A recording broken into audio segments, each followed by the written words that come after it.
નમસ્કાર દર્શક મિત્રો, રિયલ સમાચારમાં આપનું સ્વાગત છે। સમાચારોની શરૂઆત કરતા પહેલા એક નજર કરીએ આજના મુખ્ય સમાચાર પર। રાજ ટેક્સટાઇલ માર્કેટની આગમાં 14 દુકાનો બળીને થઈ ખાખ, કરોડો રૂપિયાનું નુકસાન થયાનો અંદાજ। મોલ અને શોપિંગ સેન્ટરના ચેન્જિંગ રૂમના સ્પાય કેમેરાને લઈને મહિલાઓને જાગૃત કરવામાં આવી। સરથાણા નેચર પાર્કમાં વન્યજીવોની ઠંડી ઉડાડવા ખાસ વ્યવસ્થા। સિંહ વાઘ માટે હીટર તો હરણ માટે તાપણા શરૂ કરાયા। સચિન ઓજીવાલામાં 15 વર્ષીય સગીરનું મશીન નીચે દબાઈ જવાને કારણે મોત। ઉત્તરાણ વિસ્તારમાં ચાલતા કૂટણખાના પર પોલીસની રેડ, સંચાલકની ધરપકડ કરવામાં આવી। હજીરા ખાતે દામકા પાટિયા નજીક ભયાનક અકસ્માત, 2 ઇજાગ્રસ્ત થયા, ચાલક થયો ફરાર। સમાચાર વિગતે જોઈએ। સુરતની રાજ ટેક્સટાઇલ માર્કેટની બી વિંગમાં લાગેલી ભીષણ આગે ઉગ્ર સ્વરૂપ ધારણ કર્યું હતું।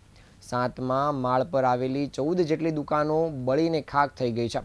આ દુકાનોની અંદર માળિયા બનાવીને રાખવામાં આવેલા ઓવરલોડિંગ કાપડના જથ્થાના કારણે આગ પર કાબુ મેળવતા કલાકો વીતી ગયા હતા। હાલ બી વિંગમાં વેપારીઓના પ્રવેશ પર પ્રતિબંધ મૂકવામાં આવ્યો છે। જો કે ગઈકાલથી જ ઘટના સ્થળે પહોંચેલા વેપારીઓમાં ભારે ચિંતા ફરી વળી હતી। આજે પણ સવારથી જ મોટી સંખ્યામાં વેપારીઓ માર્કેટ પહોંચ્યા હતા અને લેપટોપ, ચેકબુક, પાસબુક સહિતનો જરૂરી માલ સામાન કાઢવા માટે માર્કેટના સંચાલકો સામે રીતસરના કાકલુદી કરતા જોવા મળ્યા હતા, જેને પગલે માર્કેટ સંચાલકો દ્વારા એ અને સી વિંગના વેપારીઓને દુકાનમાંથી જરૂરી માલ સામાન કાઢવા માટેની પરવાનગી આપવામાં આવી હતી। આ આગના કારણે બિલ્ડિંગના સ્ટ્રક્ચરને પણ નબળું કરી દીધું છે અને 7મા માળ પર લાગેલી આગ એટલી ભીષણ હતી કે જેને પગલે બિલ્ડિંગનું સમગ્ર સ્ટ્રક્ચર પણ નબળું થયું છે।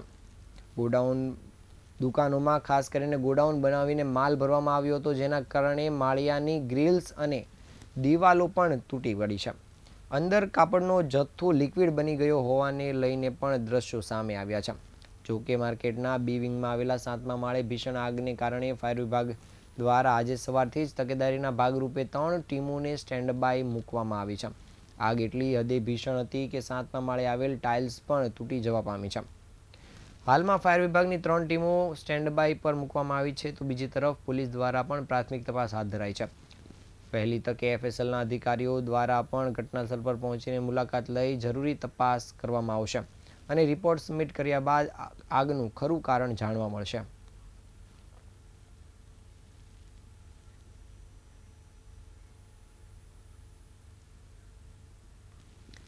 મહિલા સુરક્ષા અંગે વધતા ચિંતાના મુદ્દાને ધ્યાનમાં રાખીને સુરત પોલીસે શહેરના એક મોલમાં જાગૃતિ અભિયાન છેડ્યું છે।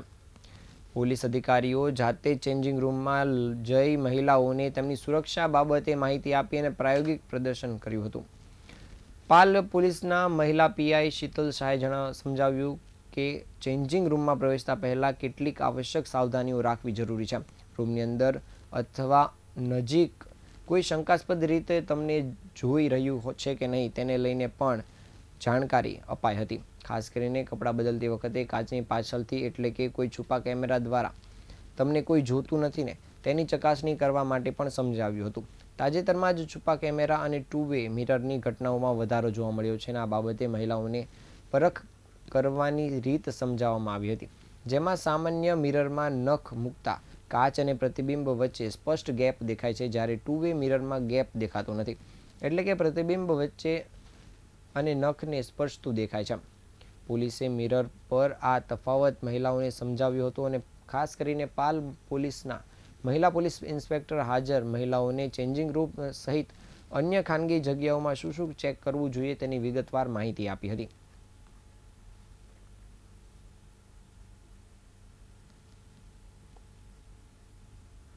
સુરતના અલગ અલગ જગ્યાએ મોલ અને શોપ દુકાનો જ્યાં કને મિરર લાગેલા હોય છે, ત્યાં કને જેમ કે બહેન દીકરીઓ આપણી ત્યાં કને ચેન્જિંગ રૂમમાં જતા હોય છે, તો ત્યાં જે મિરર લાગેલ છે એને તમે 1 સેકન્ડમાં કઈ રીતે ચેક કરી શકો, એના માટેની અમે શી ટીમ દ્વારા એક મહિલાઓમાં જાગૃતિ માટે પ્રયાસ કરી રહ્યા છીએ।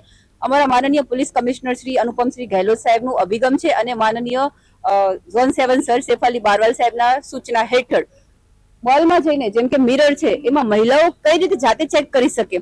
ધારો કે કોઈ મિરર છે એમાં રેગ્યુલર મિરર છે તો તમે વચ્ચે આ રીતે આંગળી મૂકશો તો તમને જગ્યા દેખાશે, એટલે કે આ રેગ્યુલર મિરર છે. પરંતુ જ્યારે એવું મિરર હોય જ્યાં તમે આંગળી મૂકશો અને જો વચ્ચે જગ્યા ના દેખાય તો એ ટુ વે મિરર છે. ઇટ મીન્સ કે પાછળથી કોઈ તમને જોઈ રહ્યું છે. તો આપણે સુરતની મહિલાઓ કઈ રીતે સેફ રહી શકે એના માટેનું આ અભિયાન છે. અને જો કોઈ પણ મોલ, શોરૂમ કે દુકાનોમાં આવા કોઈ મિરર દેખાવામાં આવશે, અમારી શી ટીમ જઈને ચેક કરશે. જો આવા કોઈ મિરર, ટુ વે મિરર કોઈ જગ્યાએ હશે તો એના વિરુદ્ધ કાયદેસરની કાર્યવાહી કરવામાં આવશે. હાલમાં શિયાળાની ઋતુ ચાલી રહી છે. જો કે ડિસેમ્બર મહિનો હોવા છતાં જોઈએ તેવી કડકડતી ઠંડીની શરૂઆત થઈ નથી. તેમ છતાં રાત્રિ દરમિયાન ઠંડા પવનોને કારણે ઠંડીનો ચમકારો અનુભવાઈ રહ્યો છે. આ બદલાતા હવામાનને ધ્યાનમાં રાખીને સુરત મહાનગરપાલિકા સંચાલિત સરથાણા નેચર પાર્ક ખાતે પક્ષીઓ અને પ્રાણીઓને શીતલહેરથી બચાવવા માટે વિશેષ આયોજન કરવામાં આવ્યું છે. નેચર પાર્ક વહીવટીતંત્ર દ્વારા મોટા પ્રાણીઓની સુરક્ષા અને વિશ્વાસને પ્રાથમિકતા આપવામાં આવી છે અને ખાસ કરીને જંગલના રાજા ગણાતા સિંહ તેમજ વાઘ, દીપડા અને રીંછ જેવા મોટા પ્રાણીઓને ઠંડીથી રક્ષણ આપવા માટે તેમના નાઇટ શેલ્ટરની બહાર હીટર મૂકવામાં આવ્યા છે. રાત્રિ દરમિયાન તાપમાન ઘટતા જ આ હીટર તેમને હૂંફાળું વાતાવરણ પૂરું પાડે છે. જ્યારે નેચર પાર્કમાં રહેતા વિવિધ પ્રાણીઓના પ્રકારના પક્ષીઓને ઠંડીથી બચાવવા માટે તેમના પાંજરામાં ખાસ વ્યવસ્થા કરવામાં આવી છે. પક્ષીઓના પાંજરામાં 100 વોલ્ટના ઇલેક્ટ્રિક બલ્બ લગાવવામાં આવ્યા છે અને આ બલ્બમાંથી નીકળતી ગરમી પક્ષીઓને ઠંડીથી રાહત આપે છે અને તેમને સ્વસ્થ રાખવામાં મદદ કરે છે. હરણ જેવા પ્રાણીઓને ખુલ્લા મેદાનમાં રાખવામાં આવતા હોવાથી રાત્રિ દરમિયાન ઠંડી વધે તો તેમના મેદાનમાં તાપણા કરવાની પણ વ્યવસ્થા કરવામાં આવે છે. કર્મચારીઓ દ્વારા સમયાંતરે આ તાપણાની દેખરેખ પણ રાખવામાં આવે છે.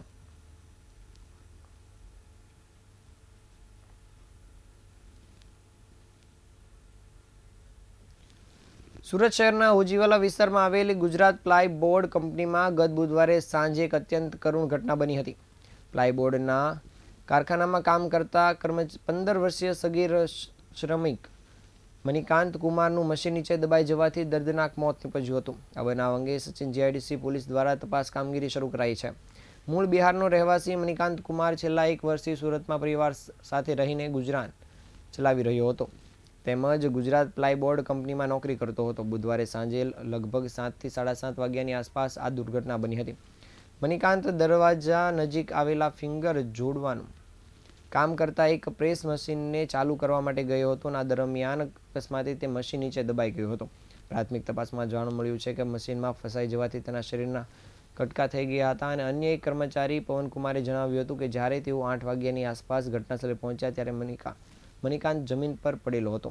માત્ર 15 વર્ષની ઉંમરે મણિકાંત આ નોકરી કરીને તેના પરિવારનું ગુજરાન ચલાવવામાં મદદરૂપ થતો હતો અને જેના પરિવારમાં એક ભાઈ અને એક બહેન છે. આ કરુણ ઘટના બનતા જ પરિવારજનોમાં શોકની લાગણી ફરી વળી છે.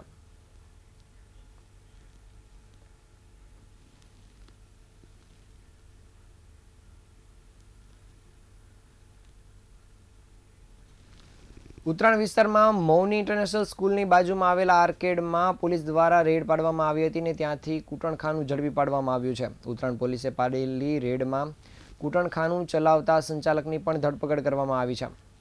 ઉત્તરાયણ પોલીસ મથકેથી મળતી વિગત અનુસાર પીઆઈ ડીયુ બારડની સૂચના અને માર્ગદર્શન મુજબ પીએસઆઈ એનબી બલદાણિયાને ગઈકાલે ઉત્તરાયણ મૌની ઇન્ટરનેશનલ સ્કૂલની બાજુમાં આવેલ અમોરા આર્કેડના પહેલા માળે દુકાન નંબર 112માં કૂટણખાના પર રેડ કરી હતી. દરમિયાન સંચાલક મિતુલ ગોળકિયાને ઝડપી પાડવામાં આવ્યો છે તેમજ કૂટણખાના પરથી અનેક વસ્તુઓ પણ કબજે કરવામાં આવી છે. હાલ પોલીસે આ દેહ વ્યાપારમાં સંડોવાયેલા અન્ય 4ને વોન્ટેડ જાહેર કરવાની સાથે આરોપીની ધરપકડ કરી આગળની કામગીરી શરૂ કરી દીધી છે.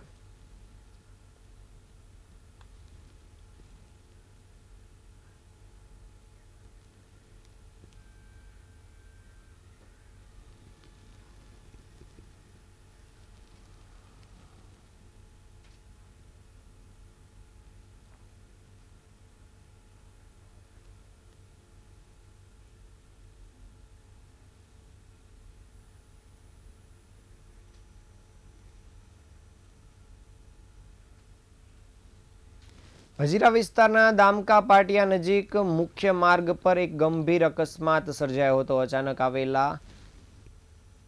થયેલા અકસ્માતમાં ભારે હાહાકાર મચી ગયો હતો. આ પ્રારંભિક માહિતી અનુસાર આ અકસ્માતમાં 2 વ્યક્તિઓને ગંભીર ઈજા પહોંચતા તેને તાત્કાલિક નજીકની હોસ્પિટલમાં સારવાર હેઠળ ખસેડવામાં આવ્યા છે.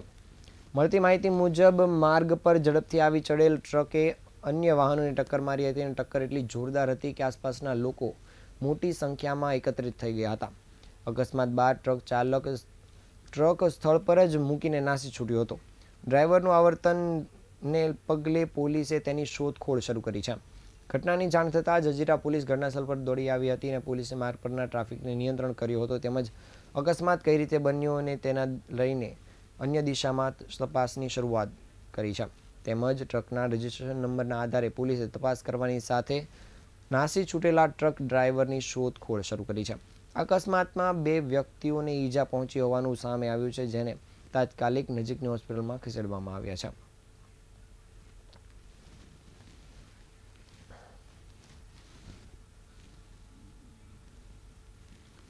કેન્દ્રીય મંત્રીમંડળે પ્રધાનમંત્રી શેરી વિક્રેતાઓ આત્મનિર્ભર નિધિ એટલે કે પીએમ સ્વનિધિ યોજનાના પુનર્ગઠનને મંજૂરી આપી છે. ત્યારે નવસારી મહાનગરપાલિકાના યુસીડી વિભાગ દ્વારા પીએમ સ્વનિધિ યોજના અંતર્ગત શહેરી વિસ્તારમાં વસવાટ કરતા શહેરી ફેરિયાઓ માટે મેગાલોન કેમ્પ યોજવામાં આવ્યો છે. પંડિત દીનદયાળ સ્પોર્ટ કોમ્પ્લેક્સ ખાતે એક જ સ્થળે આ નાના વેપારીઓ અને ફેરિયાઓને પીએમ સ્વનિધિ 2.0 યોજના હેઠળ સીધી લોનની સુવિધા ઉપલબ્ધની અનોખી પહેલ શરૂ કરી છે. નવસારી મ્યુનિસિપલ કોર્પોરેશન અને બેંકો દ્વારા કેમ્પો યોજીને નાગરિકોને આ યોજના અંગે માર્ગદર્શન પૂરું પાડવામાં આવી રહ્યું છે અને આગ્રહ પ્રસાર અને સરળ પ્રક્રિયાઓને કારણે વધુને વધુ લોકો આ યોજનાથી જોડાઈ રહ્યા છે. વડાપ્રધાન મોદી સરકારે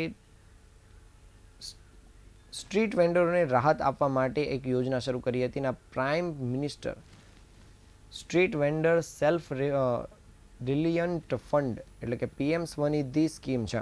આ યોજનાનો ઉદ્દેશ સ્ટ્રીટ વેન્ડરોને કોઈ પણ ગેરંટી વિના લોનની સુવિધા પૂરી પાડવાનો છે, જે અંતર્ગત આજરોજ નવસારી શહેરમાં આર્થિક સશક્તિકરણ તરફનું મહત્વનું પગલું ભરવામાં આવ્યું છે. મહાનગરપાલિકા દ્વારા સ્પોર્ટ્સ કોમ્પ્લેક્સમાં પીએમ સ્વનિધિ યોજના હેઠળ નવી અરજીઓના સંગ્રહ અર્થે લોન મેગા કેમ્પનું આયોજન કરવામાં આવ્યું હતું. રાષ્ટ્રીય બેંક અને ખાનગી બેંકો દ્વારા કેમ્પમાં નાગરિકોને આ યોજના અંગે માર્ગદર્શન પૂરું પાડવામાં આવ્યું છે. લાભાર્થીઓ માટે સ્થળ પર જ તમામ લોન પ્રક્રિયા પૂર્ણ કરવાની વ્યવસ્થા કરવામાં આવી છે અને આ યોજનાનો સીધો લાભ મેળવવા સ્ટ્રીટ વેન્ડરો અને ફેરિયાઓ તથા અન્ય સામાનની વેચણી કરતા લોકો મોટી સંખ્યામાં સ્થળ પર ઉપસ્થિત રહ્યા હતા અને તેનો લાભ લીધો હતો.